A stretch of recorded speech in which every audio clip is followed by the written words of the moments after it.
ଆମିଷ ବାର ଅଛି ମାନେ ଘରକୁ ନିଶ୍ଚୟ ଆମିଷ ଆସିବ। ଆଜି ଆମ ଘରକୁ ଆସିଛି ମଟନ୍। ଚାଲନ୍ତୁ ଆମେ ବନେଇବା ଖାଣ୍ଟି ଓଡ଼ିଆ ଷ୍ଟାଇଲରେ ମଟନ୍ ଝୋଳ, ଯେଉଁଟାକି ଭାତ କିମ୍ବା ରୁଟି ସହ ଖାଇପାରିବେ। ପ୍ରଥମେ ମଟନ୍କୁ ଭଲ ଭାବେ ଧୋଇ ନେଇ ରଖିଦେଇଥିଲି। ପ୍ରେସର କୁକର ବସେଇକି ସେଥିରେ ତେଲ, ଶୁଖିଲା ମସଲା, ତାପରେ ପିଆଜ ପକାଇ ଟିକେ ଭାଜି ଦେଇଥିଲି।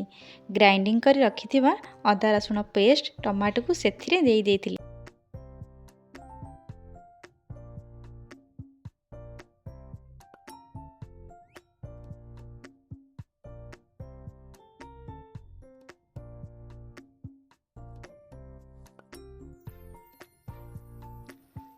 ସେଥିରେ ଲୁଣ, ହଳଦୀ, ଲଙ୍କାଗୁଣ୍ଡ, ମଟନ୍ ମସଲା, ଗରମ ମସଲା, ଧନିଆ ପତ୍ର, ଟିକେ ପାଣି ଦେଇ ମସଲାକୁ କଷିବା ପାଇଁ ଛାଡ଼ି ଦେଇଥିଲି।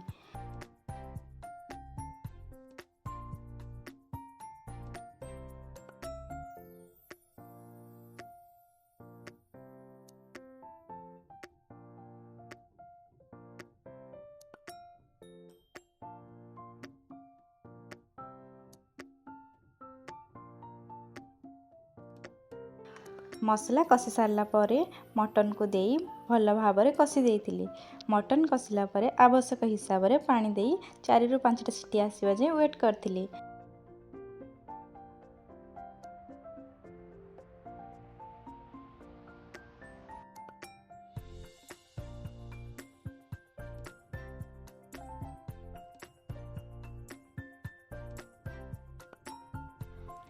ସିଟି ଆସି ସାରିବା ପରେ ତାକୁ ମୁଁ କାଢ଼ି ନେଇଥିଲି।